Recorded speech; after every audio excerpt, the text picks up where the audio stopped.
Bonjour et bienvenue en Club Divin. Je suis toujours très bien entouré avec Béatrice. Bonjour Béatrice. Bonjour Jérôme. Et puis j'ai mes deux collègues, Thibaut et Louise, qui sont avec nous aujourd'hui. Ouais, on s'est dit on va pas te faire la route tout seul, hein. On va venir à la Dream Team. On va t'aider un peu. Partager. Voilà. Et puis les gars, on a la chance aujourd'hui d'être super bien accueillis par au domaine Pichat. Stéphane, bonjour. Bonjour. Merci de nous accueillir à ton domaine, Stéphane. Tu vas nous expliquer un peu avec Béatrice tout à l'heure les spécificités du terroir. Mais juste avant, Thibaut, tu avais une petite histoire à nous raconter. Parce qu'il y a 4 ans, vous êtes déjà rencontrés. Alors oui, on s'est déjà rencontrés. Pour tous ceux qui nous suivent, en fait, Stéphane, c'est un des premiers viticulteurs vignerons avec qui on a commencé à travailler. Donc il y a 4 ans, on est venu, tu sais, avec un petit caméscope, un peu en mode projet Blair Witch, on commençait. Et donc c'est une belle anecdote, je trouve, parce que finalement, c'est sympa de pouvoir se dire qu'on continue à travailler depuis 4 ans avec les mêmes partenaires, les mêmes viticulteurs.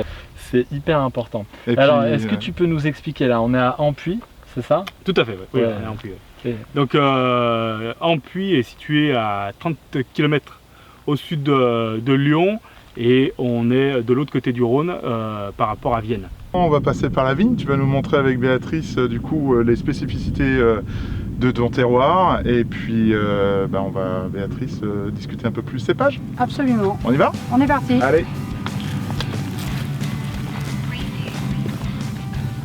Bon, alors nous voilà maintenant dans le vignoble, Béatrice, Stéphane. Qu'est-ce qu'on peut dire sur les particularités de la côte-rôtie? Je pense qu'on va commencer par le cépage quand même. Oui. Là, on est Syrah, donc le cépage des côtes-rôties. le cépage des côtes-rôties, complété accessoirement par du viognier à hauteur maximum de 20%.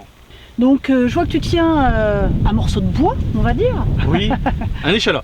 C'est une des particularités aussi de la vallée du Rhône en règle générale. Toujours vers la période de l'ascension, on a toujours un coup de vent qui casse beaucoup. Et avec ce système de palissade, ça nous permet d'attacher relativement tôt et bas et de protéger tous ces rameaux. Donc là, la grappe, on est à un stade, le stade ce qu'on appelle de véraison, c'est-à-dire l'accumulation des sucres dans les baies et la baie va changer de couleur. D'ici combien de temps à peu près? D'ici là, on va être entre 5 et 10 jours selon les conditions climatiques. Alors il faut peut-être juste rappeler qu'on est fin juillet, hein, donc ça explique aussi cette période de l'année qui est clé pour la vigne. Je crois me souvenir qu'il y a différents types de sols en côte-rôtie. Oui, ouais, là ici on est sur ce qu'on appelle nous l'arzelle.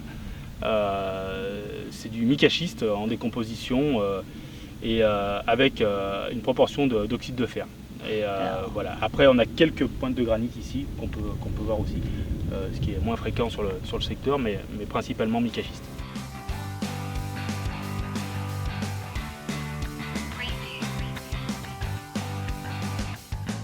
Alors là on est dans le plancher à barrique, Oui, ouais. mais avant d'arriver là, il y a une petite étape avant quand même, hein, depuis la vigne. Alors effectivement, il faut, une fois que le raisin, que les vendangeurs, les coupeurs ont tout mis dans des caisses, puisque évidemment sur côte-rôtie, sur Condrieu, toute la vendange est faite manuellement, ramassé dans des caisses, on rapatrie tout le raisin à la cave et de faire une vinification donc en cuve. Et puis alors après, il y a la vinification. Béatrice, toi les clés de la vinification? C'est déjà une bonne maîtrise des températures. Je pense que c'est important. Tu me parlais de différents cycles de température qui sont différents entre la vinification d'un blanc, la vinification d'un rouge. Si on part sur Condrieu, pour partir des blancs, toi tu me préconises quoi ou qu'est-ce que tu fais ici? Alors moi je préconise rien, mais ce que je fais, ce que je fais pour moi, c'est plusieurs stades de température pendant la vinification qui me permettent d'avoir une complexité sur les vins. Qu'est-ce qui se passe après? Ensuite, donc, après les fermentations alcooliques, sur les rouges, pressurage et élevage en barrique. Selon les cuvées, on utilise des barriques neuves, celles qui ont un vin, celles qui ont 2 vins. C'est vraiment en fonction du millésime et de la cuvée qui permettent d'adapter vraiment au mieux l'élevage par rapport au vin.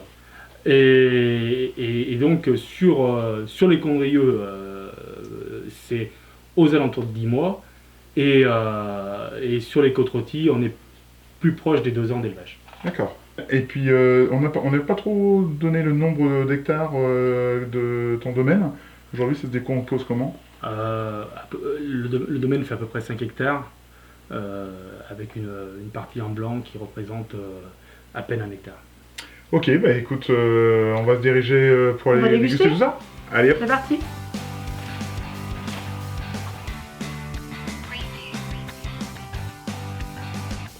Stéphane, on est tous les 4, voire 5 à te remercier avec la technique et puis toute l'équipe qui est à Nantes aussi, parce qu'on te suit depuis 4 ans maintenant.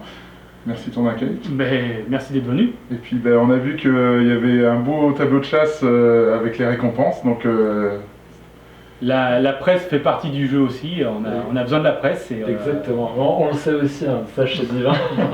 Non, mais c'est toujours une belle reconnaissance en tout cas. Et donc on est très content d'être là, on espère qu'on sera là aussi dans quelques années pour revenir à tester les nouveaux millésimes. bravo. Avec grand plaisir. Allez. Beau travail à toi. Là. Je pense pas. Il y a un embouteillage. Santé et à très bientôt pour la prochaine vidéo. Vigneron.